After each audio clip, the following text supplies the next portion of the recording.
یہ بات ٹھیک ہے جی، نیچے بھی کلیئر ہو گئی انہوں نے اور آسان کر دی۔ قاعدہ نمبر 3، یعنی ہا الائی کے علاوہ ہر جگہ علیحدہ علیحدہ ہوگا حمزہ، یا پھر ملا ہوگا جا وغیرہ میں۔ قاعدہ نمبر 3، اگر ایک کلمہ میں حرف مدہ کے بعد کوئی حرف ساکن ہو جس کا سکون اصلی ہو، یعنی اس پر وقف کرنے کے سبب سے سکون نہ ہوا ہو، جیسے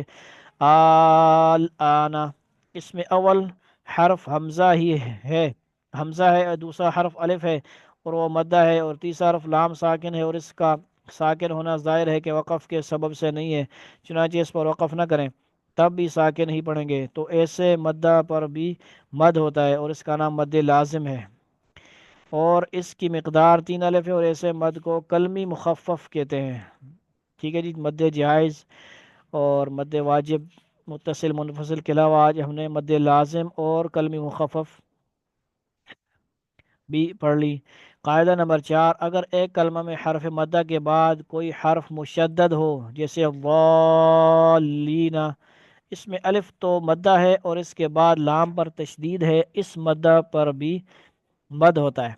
اور اس کا نام بھی مد لازم ہے اور اس کی مقدار بھی 3 الف ہے، اور اس ایسے مد کو کلمی مثقل، مثقل بھاری، ٹھیک ہے جی، شد کی وجہ سے اس میں بوجھ وزن آ گیا، مثقل کہتے ہیں، اور کلمی مخفف ہلکی چیز کو ہلکا، ٹھیک ہے جی، کلمہ کلمی مخفف، یہ دو چیزیں اور آ گئی، کلمی مخفف اور کلمی مثقل۔ مثقل کا معنی بھاری وزنی، لیکن کل اس کو سمجھنا ہے کہ کہاں پہ کہیں گے۔ مد لازم اوپر نام کلمی مخفف اور نیچے قاعدہ نمبر 4 میں کر دی مد کلمی مثقل۔ تو یہ انشاءاللہ پریکٹیکل ہم پڑھتے ہی ہیں حروف جو ہے تختیوں میں بھی۔ قاعدہ نمبر 5، بعض صورتوں کے اول میں جو بعض حروف الگ الگ پڑھے جاتے ہیں، جیسے سورہ بقرہ کے شروع میں الف لام میم، الف لام میم، ان کو حروف مقطعہ کہتے ہیں، ان میں ایک تو خود الف ہے، اس کے متعلق تو یہاں کوئی قاعدہ نہیں، اور اس کے سوا جو اور حروف رہ گئے وہ دو طرح کے ہیں، ایک تو وہ جن میں 3 حرف ہیں جیسے لام میم قاف نون، اور ایک وہ جن میں 2 حرف ہیں طا ہا، جن میں 2 حرف ہیں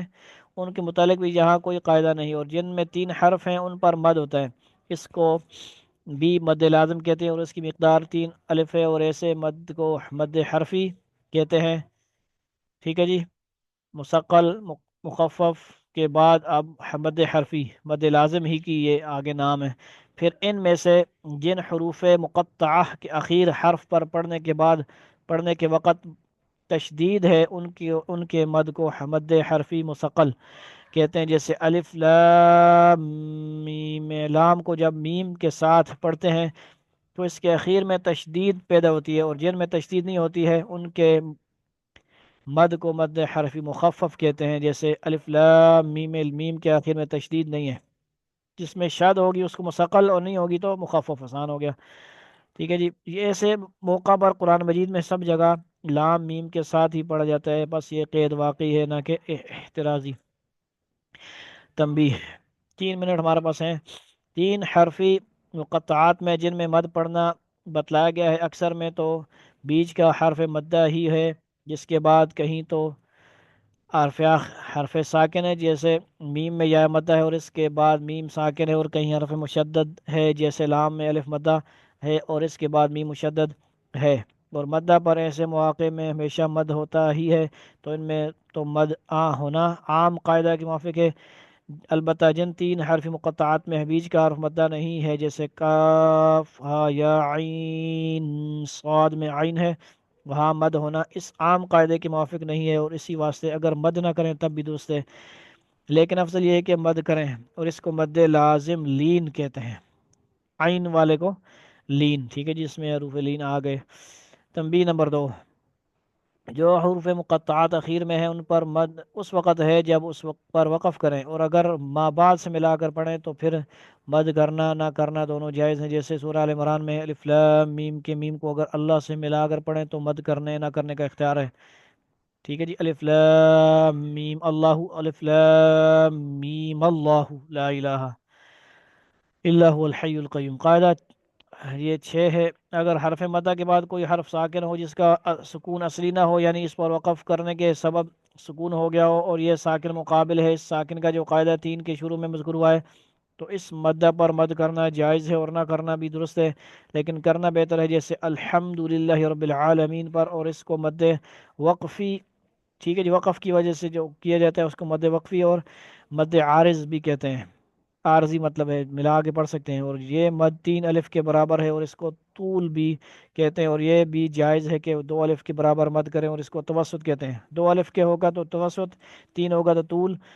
اور یہ بھی جائز ہے کہ بالکل مد نہ کریں، یعنی ایک ہی الف کے برابر عالمین پڑھیں، الف کے برابر پڑھیں کہ اس سے کم میں حرف ہی نہ رہے گا، اگر آگے تنبیہ تین دیکھو، اس کو قصر کہتے ہیں، اور اس میں افضل طول ہے، پھر توسط، پھر قصر، اور یہ بھی یاد رکھو کہ ان تینوں میں سے جو طریقہ اختیار کرو ختم تلاوت تک اسی کے موافق کرتے چلے جاؤ، ایسا نہ کرو کہ کہیں طول کہیں قصر، کہ یہ بدنما ہے، اور یہ مد بھی مد جائز کی ایک قسم ہے، اور جہاں خود حرف مدہ پر وقف ہو وہاں یہ مد نہیں ہوتا، جیسے بعض لوگ غفورا، غفورن، شکورن پر وقف کر کے مد کرتے ہیں،